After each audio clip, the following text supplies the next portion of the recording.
Mills versus MM அப்படின்னு என்னன்னு பார்க்கலாம். ஆல்டிஎம்மை பொறுத்த வரைக்கும் ரெண்டு மெஷர்மெண்ட் தான். ஒன்று எம்எம், இன்னொன்று மில்ஸ். எம்எம் உடைய யூனிட் வந்து மெட்ரிக், மில்ஸ் உடைய யூனிட் இம்பீரியல்.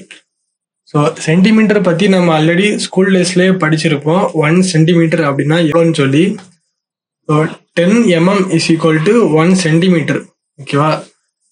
ஒரு சென்டிமீட்டர் தான் வந்துட்டு 10 மில்லிமீட்டர் அப்படின்னு சொல்லுவோம். ஸோ நம்ம ஆல்டிஎம்ல உங்களுக்கு ஓப்பன் பண்ணி காட்டுறேன் எப்படின்னு சொல்லி. ஸோ இப்போ பார்த்தீங்கன்னா கண்ட்ரோல் எம்ஐ கொடுத்து மெஷர் பண்ணி காட்டுறேன். ஸோ இது 10 mm. 10 mmனா எவ்வளோ சொன்னால் 1 சென்டிமீட்டர். நமக்கு ஸ்கேலில் இருக்கும்ல 1 சென்டிமீட்டர், 2 சென்டிமீட்டர் அந்த மாதிரி. ஸோ இந்த ஒரு பாக்ஸ் வந்து 1 சென்டிமீட்டர். ஓகேவா?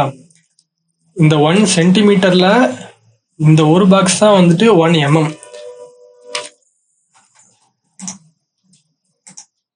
ஸோ இது 1 mm. நமக்கு இப்போ ஸ்கேல்ல எப்படி இருக்குன்னா 1 2 3 4 5 6 7 8 9 10 இருக்குமா? இந்த 10 முடிகிறதா நம்ம வந்து 1 சென்டிமீட்டர் அப்படின்னு சொல்லுவோம். ஸோ இந்த ஒவ்வொரு பாக்ஸுமே வந்துட்டு 1 மில்லிமீட்டர்.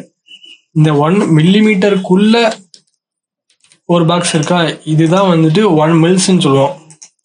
1 மில்ஸ்னா வந்துட்டு 0.025 mm. ஸோ பார்த்துக்கோங்க, நம்மளால வந்துட்டு எம்எம் மட்டும் தான் நம்மளால கண்ணால பார்க்க முடியும். மில்ஸை நம்மளால கண்ணால பார்க்க முடியாது.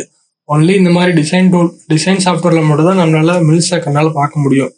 இதை ஷார்ட்டா எப்படி ஞாபகம் வச்சுக்கிறது அப்படின்னா 100 mils is equal to 2.54 mm. 10 mils is equal to 0.254 mm. 1 mils is equal to 0.0254 mm.